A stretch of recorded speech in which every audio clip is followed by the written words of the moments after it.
He's a higher family. He's the Most High, holy and eternal, King of all kings, the only true wise and living God, the Almighty. Well, hello. So, coming on to apologise for my lull in pushing out videos for this channel. There have been a few logistical issues I've been negotiating in the background. So apologies for that. I do have a backlog now of content that now needs to be pushed out. And I'm working on closing that gap quite imminently. But wanted to come on to touch base, for want of a better way to put it. And well, also just to do a bit of a prophetic flow, if you will, in terms of just outlining a number of the things that are currently going on really around us. So we are certainly in some very interesting times.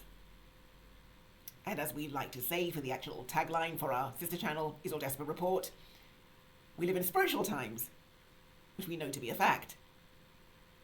We also know that we live in prophetic times, because as we have come to see, we all are just very, very much living out the pages of this book. We can see really how prophetic, well, everything really is.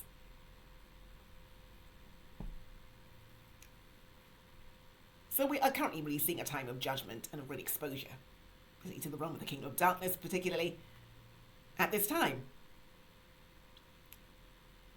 And I have given also a previous prophetic word in a video I wasn't actually able to push out. I did a video for our last Sabbath session, which I think I may unfortunately have corrupted or lost.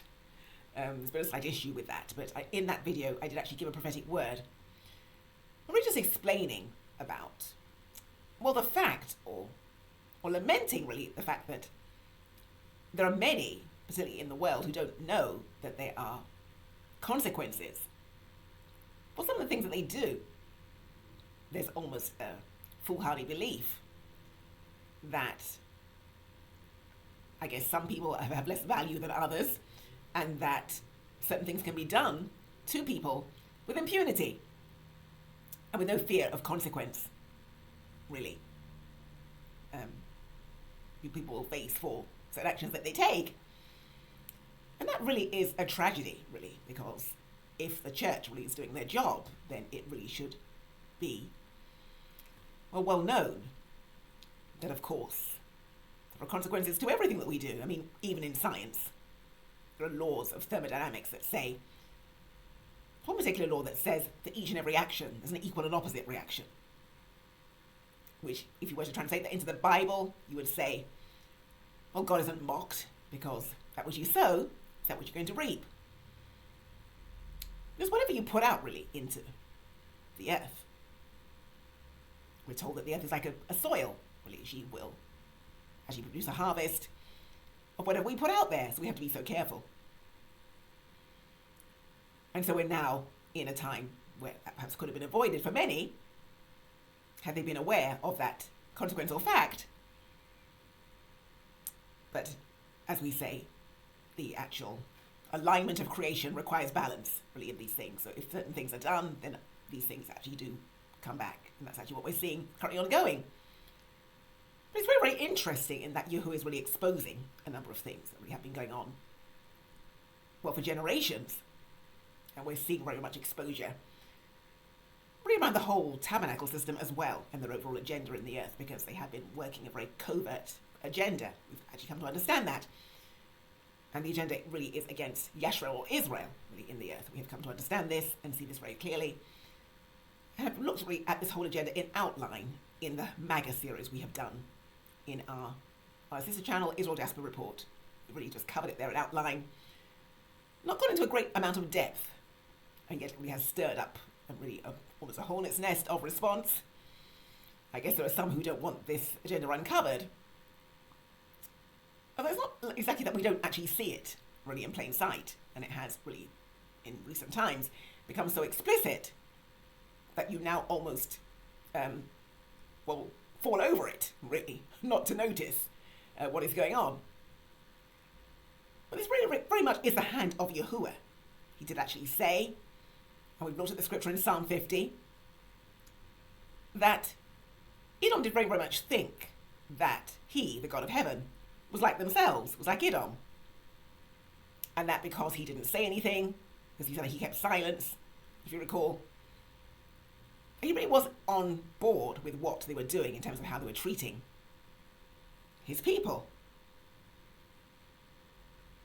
And we know that Yahuwah, yes, is precious about his people, but he's precious really about any people, anywhere, being handled or treated in certain ways, really, that are disrespectful or that don't value the individual's basic humanity.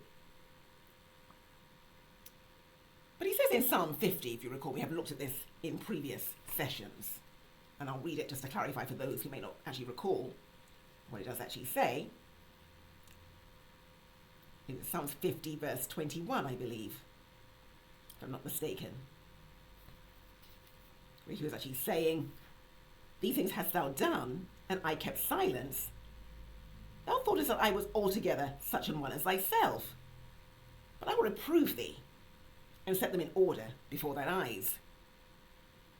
So he's here literally saying that just when you think you've gotten through with your agenda, and that you have dismantled and removed my people completely, I'll raise them all back up again and set them in order by their tribes, by their various ranks, right before your eyes. So as we have always said, no one yet has ever contended with the God of heaven and ever yet prevailed.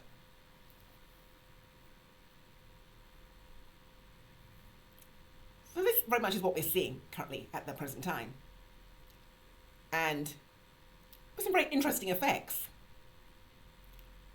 So I do actually recall when I was actually quite young growing up, my own mother said something to me that was quite interesting. She said that she was told, I don't know who she said actually told her, some English person actually told her, that her generation, so my parents' generation were the first generation to actually come across to the UK as part of this secondary wave of migration. I would say we're the first to come across, because we now know that, of course, as Yashraelites, we were in Britain and in Europe for thousands of years before that. We now know that. But this new wave of migration that came back, commencing from the Windrush sort of era, and slightly before. So she just remarked that somebody said to her that her generation would be considered to be British, but her children's generation would be considered to be.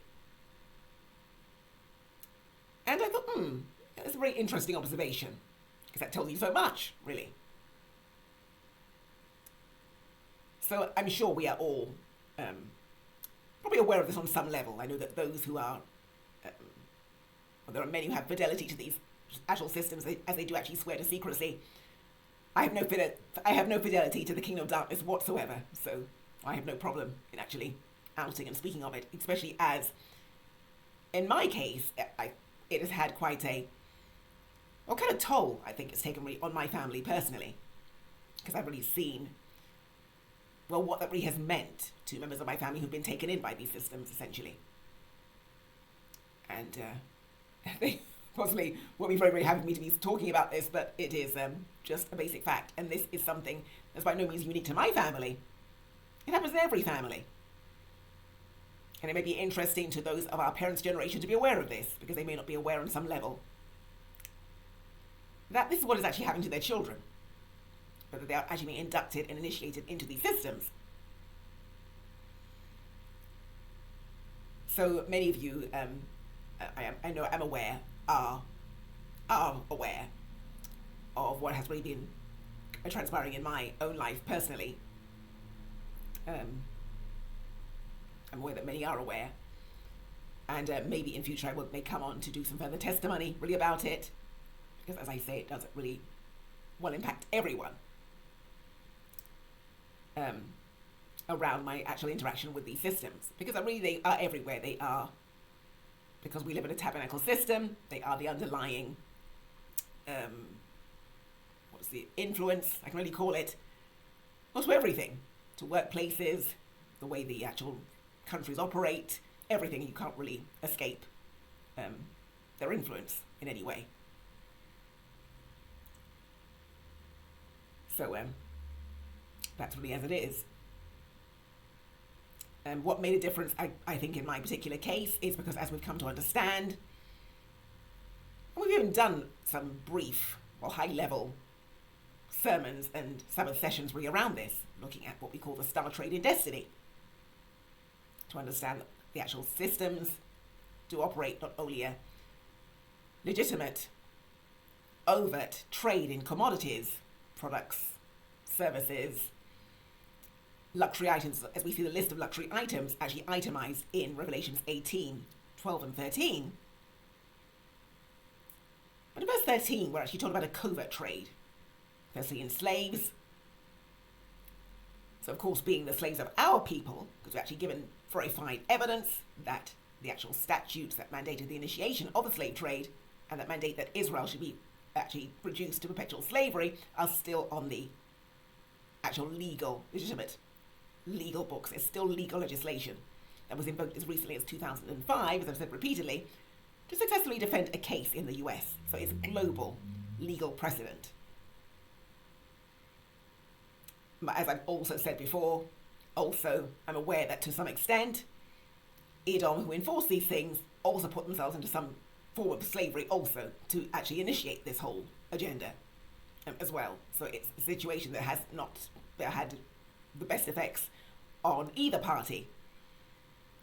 But in Esau's case, although she was spiritually, I'm going to say destroyed by it to a very great extent, because that has been the nature of their experience as a result of some of these covert agendas.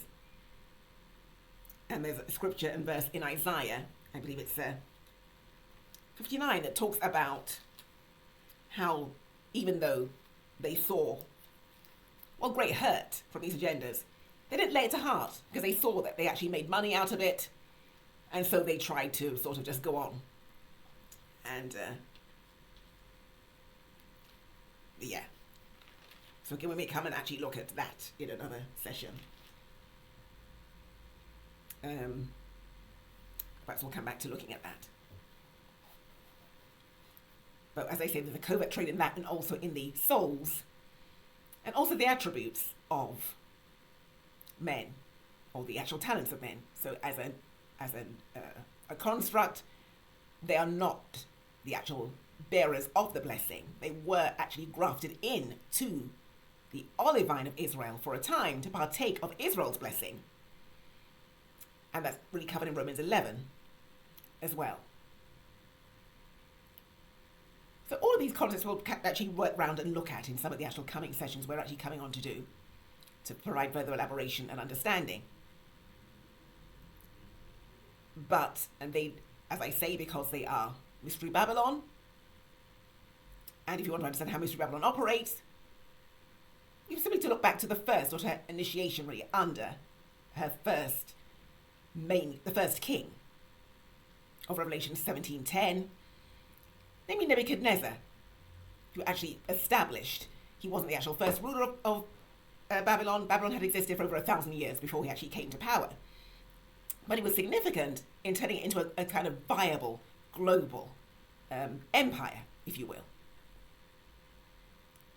So to understand how Mystery Babylon operates today, I want to look back to how she operated in the past, and you'll see that Nebuchadnezzar, in his pursuit of not only power but also wisdom, because it is a body that does seek for wisdom and for understanding, by any means possible. So he retained a vast retinue of counselors, diviners, sorcerers, stargazers, astrologers, monthly prognosticators, or those who draw up astral charts and horoscopes, enchanters, and really a vast array really of counselors from a range of questionable sources. He also retained the counsel of Daniel as well, who was a prophet of the Most High God. He wasn't at all a sorcerer. So they're not fussed. They'll take counsel from anywhere they can take it. And they won't make a distinction necessarily between what is holy and what is profane. Inasmuch as Daniel, they lumped in with the magicians, which would have been a great affront and a great offence to Yahuwah, because as we have explained, he likes for people to make a difference, a distinction between what is profane and what is holy, and handle the two things accordingly. But Babylon then as now doesn't do that. She's a mixture of all these things. So in ancient Babylon, she retained astrologers. And the astrology really was on many fronts.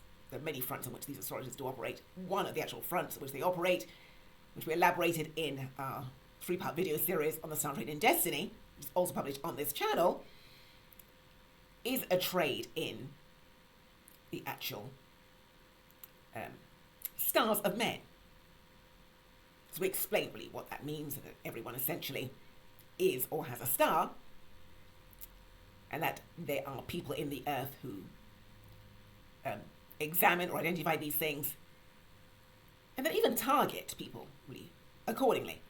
So if you recall Christ, when he was actually born in the earth, there were 3 magi.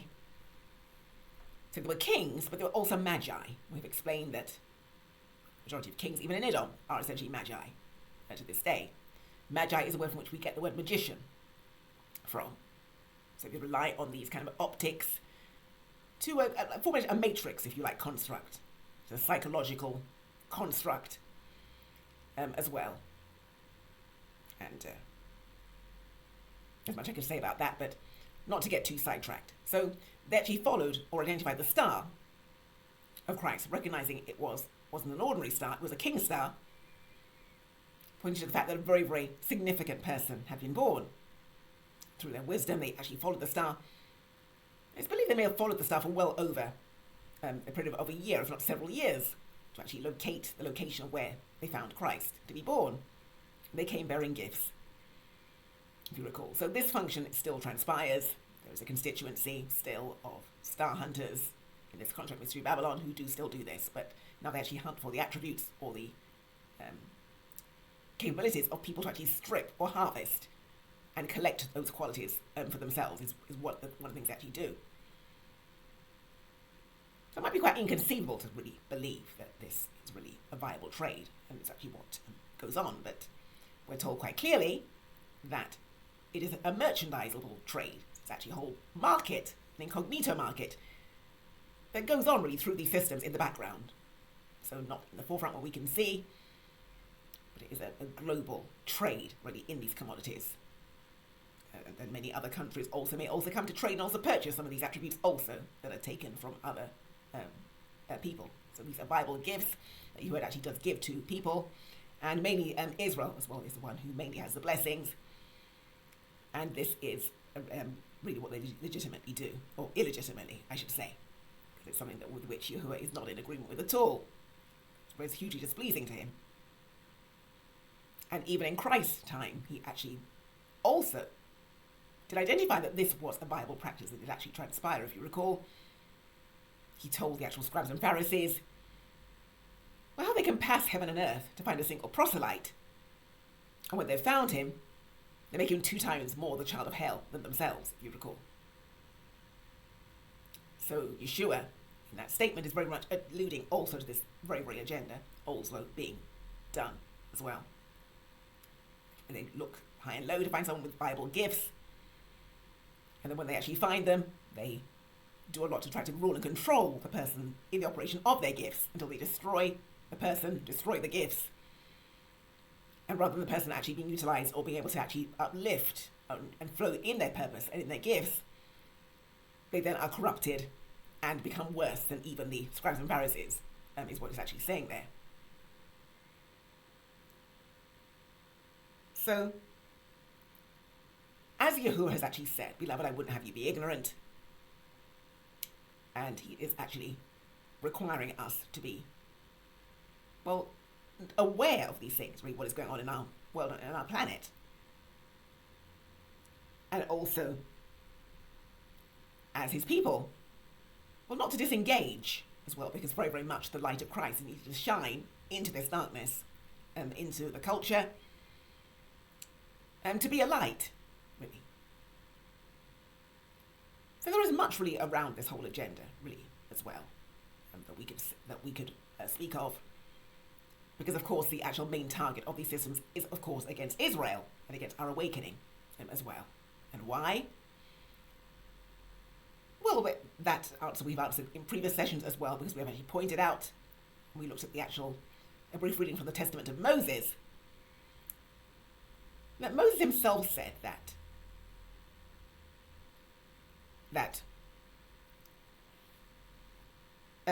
essentially the Yahuwah created the earth and blessed his people with the actual increase and blessings of the earth. Is what he actually said in that testament, my paraphrasing. But he said that all the nations will be guilty before God, and because many of them had not recognized one, none of them, he said, would actually recognize that that was actually Yeshua's mission or aim. And so as a result, they had mainly, in the most part, had mishandled the people of God in some way. And this we see is very much the reason why Yahuwah is actually returning, well, in great anger in the latter days, because we know that he's coming, as he said, to actually take recompense for the controversy that was done to Zion. Is the reason for his great anger, and he returns. So this is the reason why, when the heavens are rolled back like a scroll, and everyone sees the actual face of the Lamb that sits upon the throne, they then run for the hills, asking the mountains to fall on them, to hide them from the wrath of the Lamb in this matter.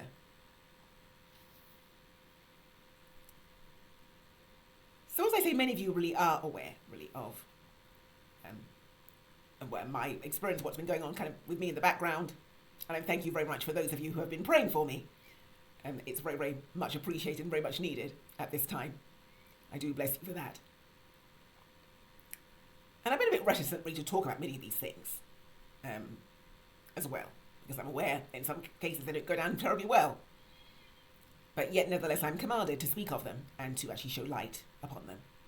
Because, of course, when there isn't light, well, we could really see how our world was going. It was becoming almost very fetid and very just rotten, really. And we see that Yahuwah really has changed things around to try to staunch that rottenness and try to bring more light, really, in to the earth generally. So ultimately what he's actually driving at this present time is really trying to elevate the earth and even elevate mankind as well. And there are many who may not be happy with that. They're kind of happy being in a bit of a sunken place in the pit. But we saw really how, as a result of that, the earth was starting to rage. We saw all the floods that were transpiring, and the actual official argument we're being given is that it's global warming. It's nothing of the sort. We've come to see that the earth is a sentient ecosystem. I've called it, for want of a better way to describe it. She does respond to the things that are done within her. Who actually yearns and cries for the manifestation of the sons of God. Because, of course, the sons of God know the solution. The sons and the daughters of God know the solutions and how to actually abate the raging, really, of the earth and to placate and bring forth peace in those areas and in those issues, which is why the actual order of creation actually longs for the manifestation of the sons and daughters of God. And God is very, very much trying to do that now at the moment through the actual bringing to light of his chosen one as well.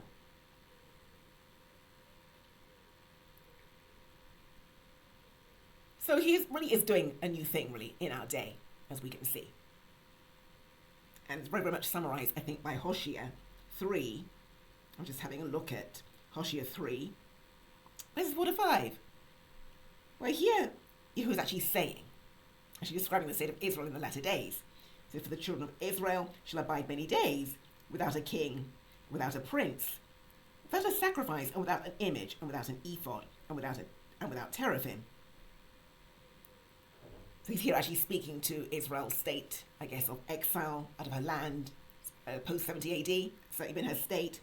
She's been abiding many days without a king, without a prince. Of course, we no longer do sacrificial animal sacrifices, because as we explained, the nature of prophecy is that not only do many of the prophecies in the Word of God occur in the past, so they're almost memorials as well, if in a sense, to what Yahuwah has already done and how he's actually brought deliverance and salvation. They serve a metric or a pattern or a design that you can see very much how Yahuwah will actually move in the future. So it aligns us in the present to prepare for the future. It also reminds us of what Yahuwah has done in the past as well, as a memorial. So here it's actually saying that a time will come when Israel will abide for many days without a king, without a prince, so we have really divided without being a country, having no formal constitution at all, really, as a peoples, and without an image, without an ephod, without teraphim. So teraphim usually is actually used sometimes in the sense of, in the negative sense of divination, really. Here it's not used at all in that context, but what it does actually relate to is it relates to ability to actually discern or know the truth of the mind of Christ, the mind of God. Which is what the ephod also is used for. If you recall, the prophets actually had, or the high priest, had two kind of garments or two sort of things, two things he actually possessed that enabled him to actually discern or know the mind of the Spirit and what to do. The one was the ephod. It was actually a garment that he also wore. And the other was the Urim and the Thummim, which here is what's actually being designated or termed as teraphim in this case as well. But it's saying that the children of Israel shall abide for many days. So this is the actual natural constituted state for Israel, to actually have usually a king, a prince, and also a prophet, or someone who could actually discern. Because if you recall, he said that a lawgiver wouldn't fail from.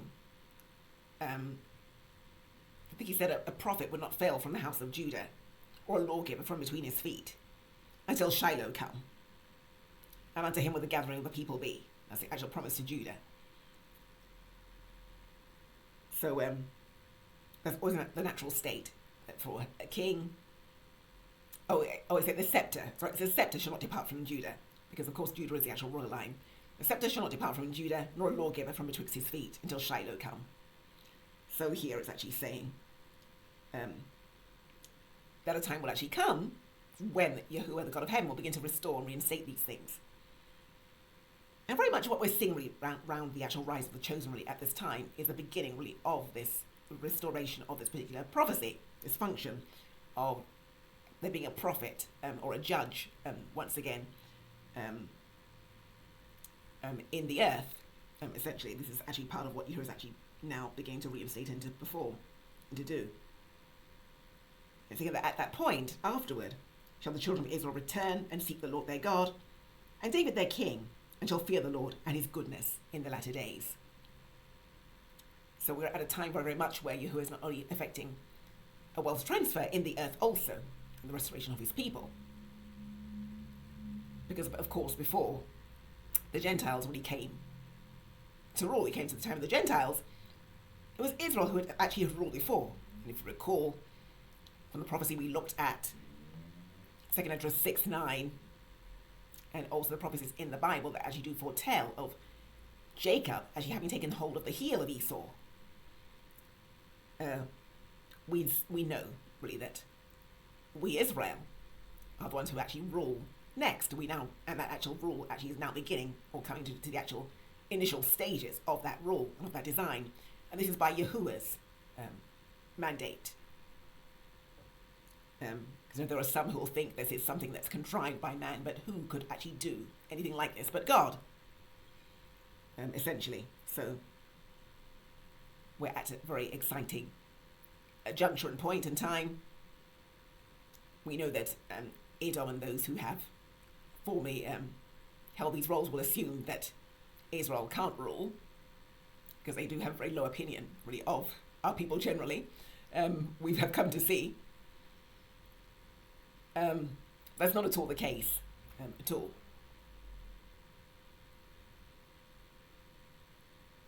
So, we really, though, are at a very critical juncture in time. As I've said before, that the actual nature of the times, it requires a reckoning, really, an addressing of many of the things that had actually gone on in the past. And we're still really continuing, albeit very slowly, due to some issues I'm having in the background and with my logistics and tech. I do apologise. To explore the issues, really, around all of this as well, to clarify a number of things as well. because really the way that we were actually going, something had to give. The way that society, everything was going previously, wasn't sustainable. You can see the earth was raging, everything was becoming really stabilized, and just very, just not really healthy, really in any viable way for just human beings to function and move forward. We are at a place and at a point in time in history that does require a new way forward and a new order, really, of things. And we've been preempted essentially because that's what Yahuwah is actually doing. So he's now firmly in charge of these things. It's really starting to bring great evolution and change around a number of these things, where we know that certainly it's going to be, a very, very glorious. So there's a lot more we probably could say.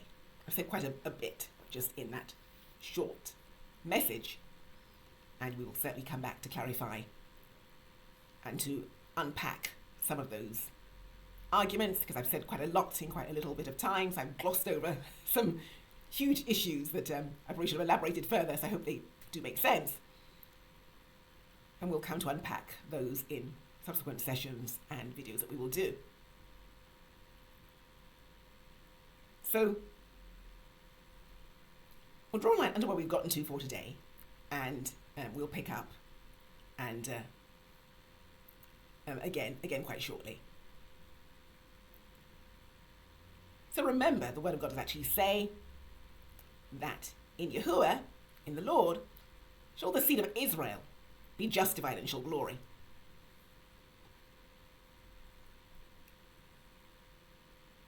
So this is Anne Samuels for Repairers of the Breach, Isaiah 58:12. Hashtag will restore his paths. Bye for now.